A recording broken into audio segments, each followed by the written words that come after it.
Hello, family. Enjoy this relaxing moment with Surly Tales. Remember to hit the like button, subscribe, and share your thoughts in the comments. It means the world to us. Also, share this video with your friends and loved ones, and turn on post notifications so you don't miss future videos from us.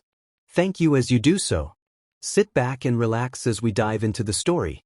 The humid air of Accra wrapped itself around the evening like a heavy blanket.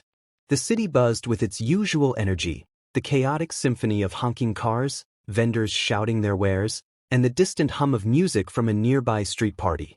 Amina sat in her living room, the faint glow of the setting sun casting long shadows across her minimalistic furniture. The divorce papers lay untouched on the glass coffee table before her, mocking her with their finality. She wasn't a woman who made impulsive decisions. At 34, she prided herself on being meticulous, whether in running her fashion business or navigating the delicate balance of her life. But this decision, divorcing Kweku, had been anything but simple. Theirs wasn't an unhappy marriage from the start. 8 years ago, they had been the golden couple, Amina, the ambitious fashion designer with a growing brand, and Kweku, the celebrated architect who had designed some of the most iconic buildings in Accra. They were young, in love, and seemingly unstoppable. But life had a way of testing even the strongest bonds. She picked up the divorce papers again, her fingers brushing over the bold black letters at the top of the page. Petition for dissolution of marriage. The words felt clinical, devoid of the emotion and history they carried.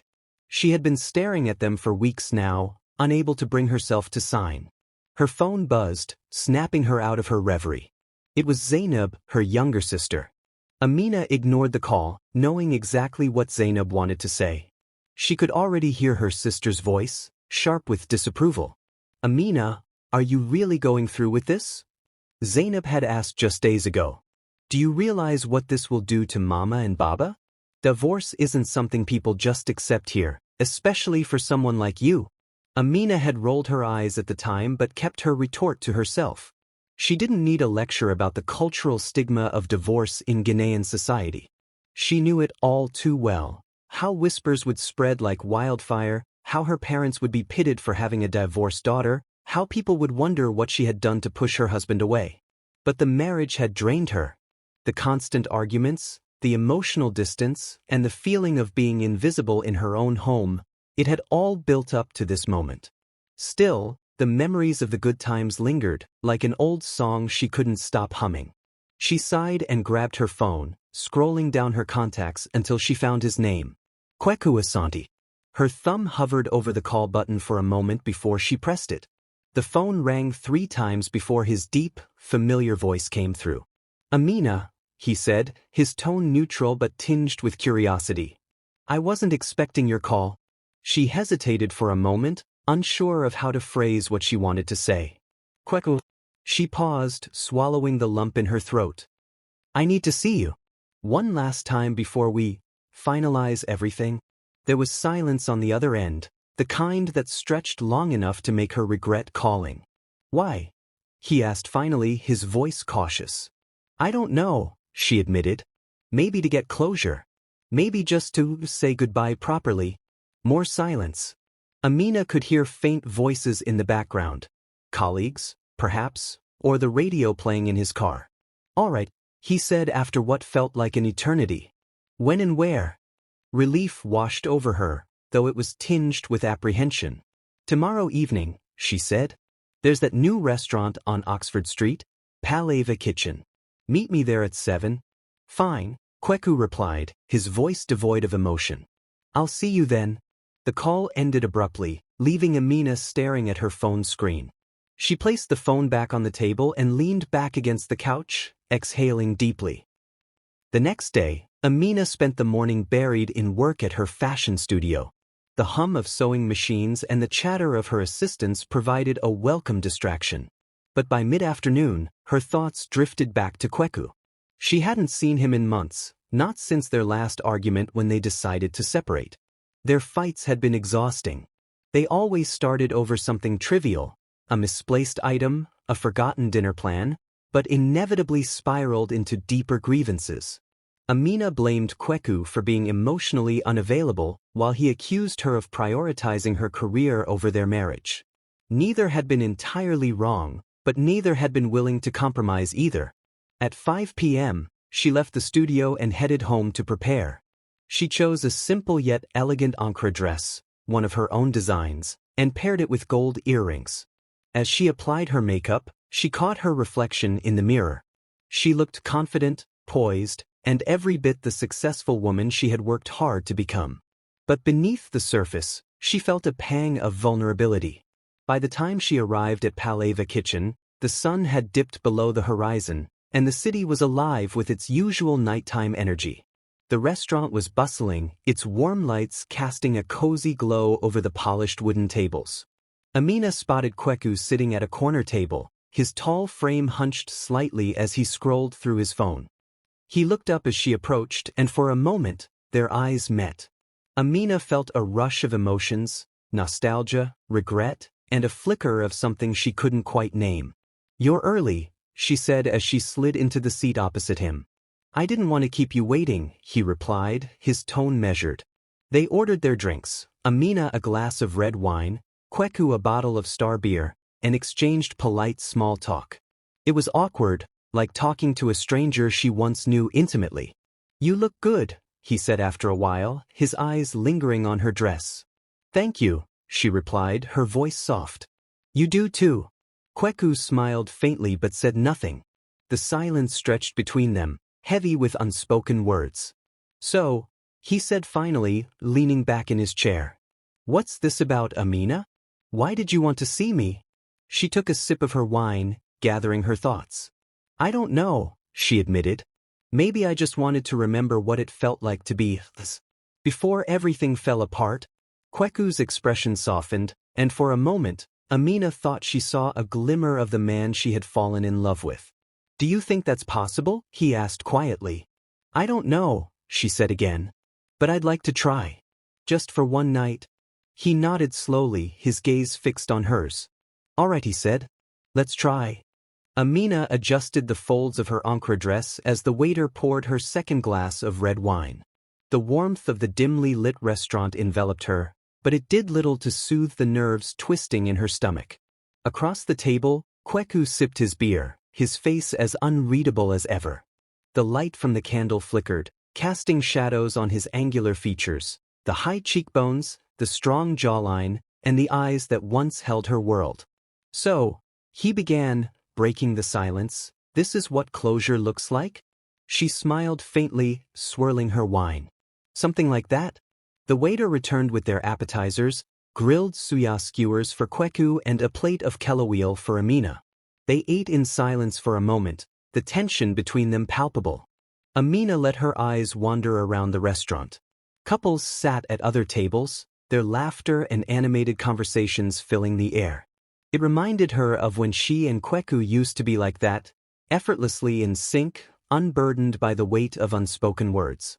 "You always loved kelaweel," Kweku said suddenly, his tone lighter. Amina glanced up, surprised. "I still do. You always used to steal mine." He chuckled, the sound unfamiliar after months of silence between them. "You never ate fast enough." The brief levity dissipated quickly, replaced by the reality of why they were there. Amina leaned back in her chair, crossing her arms. "Do you ever wonder," she began, "how we got here? How we went from that couple everyone envied to this?" Kweku set down his beer, his expression turning serious. "I think about it all the time. And?" He sighed, rubbing the back of his neck. "I think we let life get in the way. Work, expectations, everything. Somewhere along the line, we stopped prioritizing each other." Amina nodded slowly. It was true. When they first got married, they had been inseparable, dreaming of building a future together. But as their careers took off, their relationship had become an afterthought. "I blamed you for a long time," Amina admitted, her voice steady but tinged with vulnerability. "I told myself it was your fault. You were distant, too focused on your work. But I realize now that I wasn't any better. I was so caught up in proving myself that I didn't see what we were losing." Kweku's brows furrowed, his eyes locked on hers. You don't have to carry all the blame, Amina. I made mistakes too. I should have fought harder for us. She felt a lump in her throat and took another sip of wine to push it down. Maybe we both should have. The main course arrived. Jollof rice with grilled tilapia for Kweku, and egusi soup with pounded yam for Amina. The rich aroma filled the air, momentarily distracting them from the gravity of their conversation. Do you remember the first time we cooked together? Kweku asked as he picked at his food. Amina laughed, a genuine sound that surprised even her. How could I forget? You burned the stew so badly we had to order food instead. You kept teasing me for weeks, he said, smiling. You made me promise to stay out of the kitchen after that. You were a disaster, she teased, shaking her head. But you tried. That's what mattered. The memory brought a warmth to the table that had been absent for so long. For a moment, they were just Amina and Kweku again, two people who had once been deeply in love. As the plates were cleared away, Kweku leaned forward, his elbows resting on the table. Tell me something, Amina. Do you think we were wrong to get married? The question caught her off guard. She stared at him, searching his face for clues. No, she said finally, her voice firm. We weren't wrong. We loved each other, We had something real. Just because it didn't last doesn't mean it wasn't worth it. He nodded, his expression thoughtful. I've been asking myself that question a lot lately. Wondering if we should have waited, if we were too young or too ambitious. But you're right. What we had was real. The honesty in his words made her chest tighten. She had spent so much time resenting him, replaying their arguments in her head, that she hadn't allowed herself to remember the good times. Do you regret it? She asked, her voice barely above a whisper. He shook his head. Oh, I regret how it ended, but I don't regret us. Her eyes stung with unshed tears, but she refused to let them fall. Instead, she reached for her wine glass, needing something to steady herself. By the time dessert arrived, a shared platter of chin-chin and ice cream, they had settled into a rhythm of conversation that felt almost natural. They talked about their families, their work, and the memories that had shaped them. You know, Kweku said, his tone lighter, your mother still calls me every week. She keeps asking when we're going to fix things. Amina groaned, shaking her head. She does the same to me. She's convinced we're just going through a phase. Maybe she's right, he said, half joking. Amina met his gaze, her heart skipping a beat. For a fleeting moment, she wondered if they could ever truly fix what was broken. But she pushed the thought away, reminding herself why they were there. This isn't a phase, Kweku, she said softly. We both know that. He nodded, the weight of her words settling over them. As they finished their dessert, Kweku checked his watch. Do you want to go somewhere else? Take a walk or something? Amina hesitated, surprised by the suggestion. She had expected the dinner to end with awkward goodbyes and a sense of finality, but something about the evening felt incomplete. All right, she said, standing up. Let's take a walk. They stepped out into the cool night air, the sounds of the city wrapping around them. Oxford Street was alive with activity, street vendors selling roasted corn, young couples strolling hand in hand, and the occasional roar of a passing trotro. As they walked, Amina felt a strange sense of ease. For the first time in months, she wasn't carrying the weight of anger or resentment. She glanced at Kweku, his face illuminated by the streetlights, and wondered if he felt the same. Where are we going? She asked as they turned down a quieter street. You'll see, he replied, a small smile playing on his lips. She raised an eyebrow but followed him, curiosity outweighing her hesitation. They stopped in front of a small park, one they used to visit when they were first dating. The sight of it brought a wave of nostalgia, and Amina felt her heart tighten. I can't believe this place is still here, she said as they walked through the gates. Kweku led her to a bench near the fountain, the sound of water filling the silence between them. I used to bring you here when I couldn't afford fancy dinners, he said, his tone wistful. And I loved it, she replied, smiling. I didn't care about fancy dinners. I just wanted to be with you. They sat in silence for a while, the memories of their younger selves hanging in the air like a ghost. Thank you, Amina said finally, breaking the quiet. For what? For tonight. For letting me remember the good times. Kweku reached for her hand, his touch tentative but familiar. I'll always be grateful for the good times, Amina. She held his gaze, her heart heavy with emotions she couldn't name. For the first time in a long time, she felt a glimmer of peace. The night air carried a gentle breeze as Amina and Kweku left the park, their footsteps in sync on the uneven pavement. The city seemed quieter now, the chaos of Oxford Street fading into the background as they walked side by side. It was strange how easily they fell into this rhythm, a quiet companionship that had eluded them for years. Amina glanced at Kweku, his tall frame slightly hunched as he walked, hands tucked into his pockets. His silence wasn't new, it was one of the many things that had frustrated her during their marriage. Yet tonight it felt different, comfortable even. Do you remember our first apartment? She asked suddenly, breaking the silence. Kweku chuckled, his face lighting up with nostalgia. How could I forget? That tiny one-bedroom in OSU with the leaky roof. And the neighbors who played music at full volume every night, Amina added, laughing. I used to hate it, but looking back now, those were good times. They were, Kweku agreed, his voice soft. We didn't have much, but we had each other. The words hung in the air, heavy with unspoken emotions. Amina felt a pang in her chest, a mix of regret and longing. She had spent so much time focusing on what had gone wrong between them that she had forgotten the simple joys of their early years. They turned down a familiar street, one that led to the old university campus where they had first met. Amina's steps slowed as memories flooded her mind. She had been a wide-eyed 22-year-old fashion design student, full of ambition and dreams. Kweku had been a final-year architecture student, already making waves with his innovative designs. Do you remember this place? Kweku asked, gesturing toward a small cafe on the corner. Amina smiled. How could I not? You brought me here on our first date. You ordered a salad, he said, grinning, and then stole half of my jollof rice. She laughed, her cheeks warming at the memory. In my defense, your food looked better than mine. They stood outside the cafe for a moment, peering through the glass windows. It looked almost the same, rustic wooden furniture, walls adorned with local artwork, and the faint hum of high-life music playing in the background. You want to go in? Kweku asked. Amina hesitated before nodding.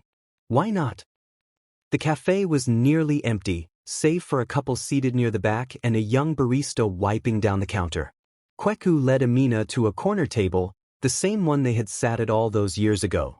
Sitting across from him, Amina felt a strange sense of déjà vu. The years seemed to melt away, leaving only the memory of a young couple falling in love over cups of coffee and shared laughter. Do you ever think about what we were like back then? She asked, her voice tinged with curiosity. All the time, Kweku admitted. We were so young, so naive. We thought love was enough to get us through anything. And it wasn't, Amina said quietly. Kweku shook his head. No, it wasn't. But that doesn't mean it wasn't real. The barista approached their table, interrupting the moment. They ordered coffee, and as they waited, Amina let her eyes wander around the cafe. It felt surreal to be back here, revisiting a chapter of their lives that had once seemed so perfect. You know, Kweku said, his voice breaking her reverie, I was terrified on our first date. Amina raised an eyebrow. You? Terrified? I don't believe it. He laughed, the sound warm and genuine. It's true. I thought you were way out of my league. I spent the whole night trying not to embarrass myself. She smiled, shaking her head. You had nothing to worry about. I was already smitten. Their coffees arrived, and they sipped in silence, the conversation flowing effortlessly. Amina felt a sense of ease she hadn't experienced in years. It was as though the weight of their failed marriage had momentarily lifted, allowing them to simply enjoy each other's company. After leaving the cafe, Kweku suggested another detour. There's one more place I want to show you, he said, his tone conspiratorial. Amina followed him, curiosity piqued. They walked for several blocks until they reached a quiet street lined with old colonial-style buildings. Kweku stopped in front of one, a modest, two-story house with peeling paint and overgrown bushes. This was our first project together, he said, gesturing toward the house. Amina stared at it, the memories rushing back. It had been a renovation project for an elderly couple, one of Kweku's first freelance jobs. Amina had helped with the interior design, spending countless weekends picking out fabrics and furniture. "I'd almost forgotten about this place," she said, her voice filled with wonder. Kweku smiled. "We were so proud of it. Remember how we stayed up all night painting the living room because the contractors didn't show up? And then you spilled paint on the floor," Amina added, laughing. "We had to cover it up with a rug." They stood in silence, their shared memories filling the space between them. Amina felt a deep sense of nostalgia, but also a bittersweet ache. This house was a testament to what they had once been. A team, partners in every sense of the word. As the night wore on, they found themselves back on a familiar road, one that led to the beach where Kweku had proposed. Amina hesitated as they reached the sandy shore, the sound of crashing waves filling the air. "You brought me here for a reason, didn't you?" she asked, turning to face him. Kweku nodded, his expression unreadable. "I thought it would be fitting, considering everything." They walked along the shoreline, the moon casting a silvery glow over the water. Amina remembered the night he had proposed, how he had knelt in the sand, his voice trembling with emotion as he asked her to be his wife. She had said yes without hesitation, believing in the certainty of their love. "I'm sorry," Kweku said suddenly, his voice breaking the silence. Amina stopped, her heart pounding. "For what?" "For everything," he said, his voice filled with regret. "For not being the husband you deserved. For letting us fall apart." She looked at him, her eyes brimming with tears. "You weren't the only one who made mistakes, Kweku. I wasn't perfect either." He stepped closer, his gaze searching hers. "Do you think we could ever?" Amina shook her head, cutting him off. "Don't," she said softly. "Let's not make promises we can't keep. Tonight isn't about that." Kweku nodded, his expression somber. "You're right." They stood there in silence, the waves lapping at their feet. For a brief moment, Amina allowed herself to imagine a different reality, one where they had fought harder, loved better, and held on tighter. But that wasn't their story. As they turned to leave the beach, Amina felt a strange sense of closure. This walk down memory lane had been painful, but it had also been healing. It reminded her of who they had been, and why it was time to let go. The drive to their old house was quiet, the silence between Amina and Kweku punctuated only by the hum of the car engine and the faint sounds of Afrobeat playing on the radio. Amina stared out of the window, watching as the familiar streets of the neighborhood passed by. The memories attached to this route flooded her mind, late-night drives after dinner dates, rushed mornings as they raced to beat traffic, and the countless mundane yet precious moments that made up their life together. Kweku parked in front of the house, and for a moment, neither of them moved. The house looked exactly as she remembered it: white walls, a red roof, and the bougainvillea vines that climbed up the sides. It was a modest home compared to the luxury apartments they had lived in later, but it had been theirs. A place where they had built their dreams, fought their battles, and shared their love. "Are you sure about this?" Kweku asked, breaking the silence. Amina glanced at him, her lips curving into a faint smile. "I wouldn't be here if I wasn't." He nodded, stepping out of the car and opening her door. His gentlemanly gesture brought a flicker of warmth to her chest, an echo of the man she had fallen in love with. The inside of the house smelled faintly of dust and wood polish. It had been months since anyone had lived here, but the space still carried their essence. The mismatched furniture they had argued over, the paintings they had collected during their travels, and the old rug in the living room, all of it was a testament to their shared history. Amina walked through the house slowly, her fingers grazing the walls. She stopped in front of a framed photograph on the mantel. It was from their first anniversary, a picture of them at a beach resort, arms wrapped around each other, faces glowing with happiness. "You kept this," she said softly. Kweku joined her, his gaze fixed on the photo. "I couldn't bring myself to take it down." Amina swallowed hard, her emotions threatening to overwhelm her. "We were happy once," she murmured, more to herself than to him. Kweku turned to her, his eyes filled with something she couldn't quite name: regret, longing, maybe even love. "We were," he said. "And I don't think we should forget that, no matter what happens next." In the kitchen, Kweku opened a bottle of wine they had received as a wedding gift but never drank. The rich aroma filled the air as he poured it into two mismatched glasses. They sat at the dining table, the room illuminated by the warm glow of a single overhead bulb. "Do you remember the first meal we cooked here?" Amina asked, taking a sip of her wine. Kweku chuckled. "How could I forget? It was a disaster. I think we burned everything except the rice. And we ended up eating biscuits and sardines instead," Amina added, laughing. Their laughter faded into a comfortable silence. Amina studied Kweku's face, noticing the faint lines that hadn't been there before. He looked older, more tired, but there was still a warmth in his eyes that reminded her of the man she had once trusted with her heart. "I miss this," she admitted, her voice barely above a whisper.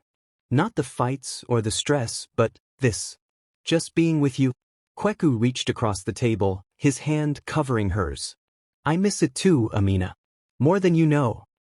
They moved to the living room, the wine bottle in tow. Amina sat on the couch, tucking her legs beneath her, while Kweku leaned against the armrest. The conversation flowed easily now, like water finding its natural course. They reminisced about their early days, the friends they had lost touch with, and the dreams they had chased together. "Do you remember that time we got stuck in traffic for hours during a storm?" Kweku asked, a grin tugging at his lips. Amina groaned, but she was smiling. "How could I forget? The car broke down, and we had to push it in the rain. You were so mad at me," Kweku said, laughing. "But you still held the umbrella over my head." "Because I didn't want you to catch a cold," she replied, rolling her eyes. "Even when I was furious with you, I still cared." The words hung in the air, heavier than she intended. Kweku's expression softened, and he reached out, brushing a strand of hair from her face. His touch was light, almost hesitant, but it sent a shiver down her spine. "Amina," he said quietly, his voice filled with emotion. "I never stopped caring about you." Her breath hitched, and for a moment, she couldn't find the words. Instead, she leaned into his touch, her heart pounding in her chest. The walls she had built around herself began to crumble, brick by brick, as she allowed herself to feel what she had spent months suppressing. The night deepened, and the tension between them grew heavier, more charged. Kweku stood, offering her his hand. She hesitated for a moment before taking it, letting him lead her up the stairs to their old bedroom. The room was exactly as they had left it. The queen-sized bed with its simple white sheets, the bookshelf filled with novels they had never finished, and the window that overlooked the garden. It all felt achingly familiar. Kweku turned to her, his eyes searching hers. "Are you sure about this?" he asked again, his voice barely above a whisper. Amina nodded, her heart racing. "I'm sure." He closed the distance between them, his hands resting lightly on her waist. When he kissed her, it was slow and deliberate, as though he were trying to memorize the taste of her. Amina melted into him, her fingers tangling in his shirt as months of pain and longing dissolved into the intimacy of the moment. They made love slowly, tenderly, as if they were rediscovering each other for the first time.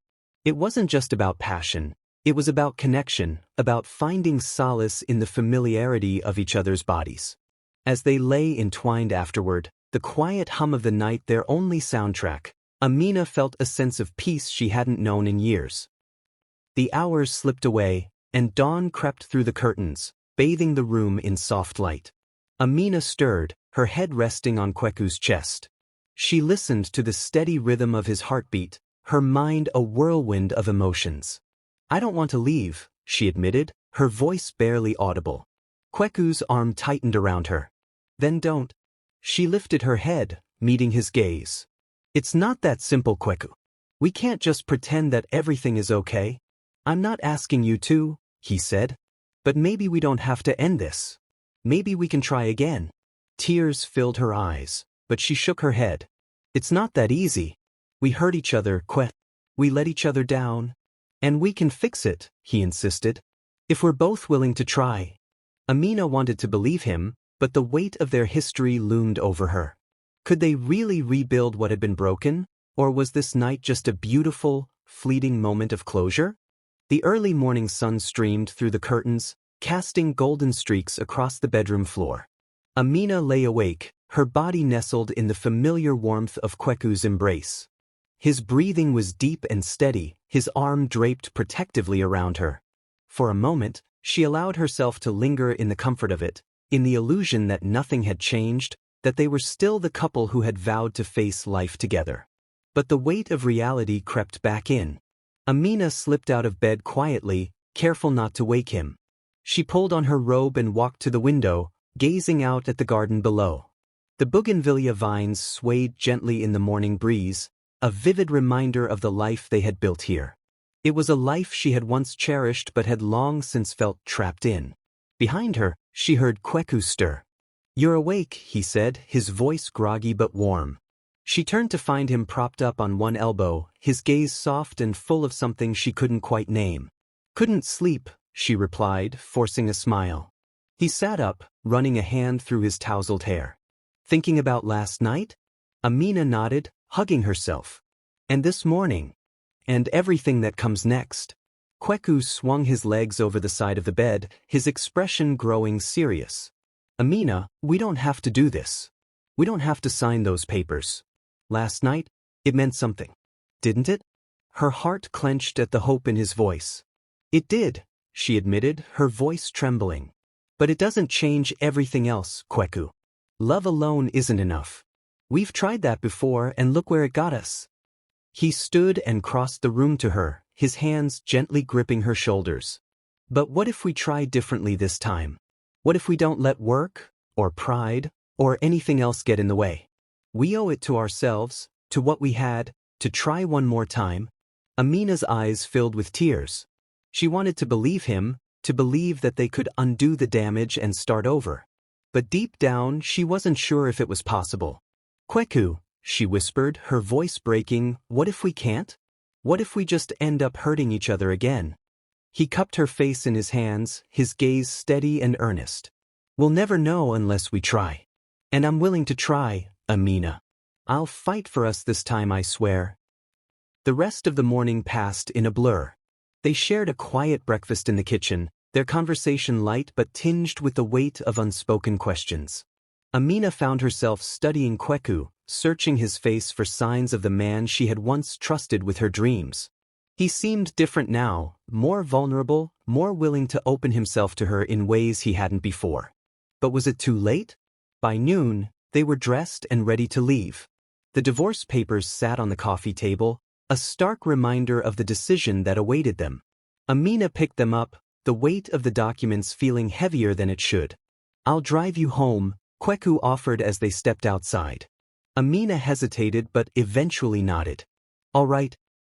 The drive back to her apartment was quiet, the air thick with tension. Amina stared out of the window, her mind racing. She thought about the dinner, the walk down memory lane, and the intimacy they had shared the night before. It had been beautiful, painfully so.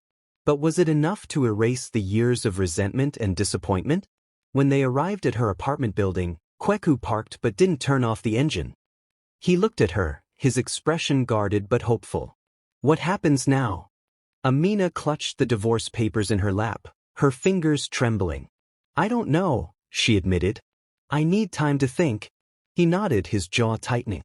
"Take all the time you need. But just, don't shut me out, Amina. Please."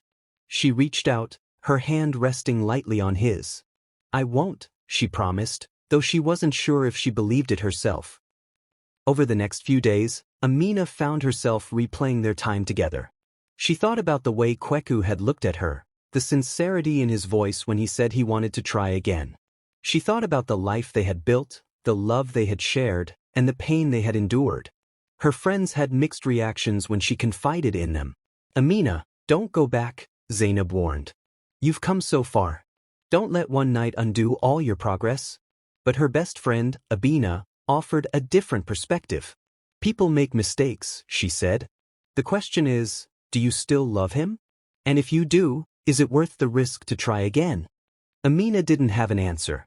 All she knew was that her heart felt heavier than ever. The day of their court appointment arrived.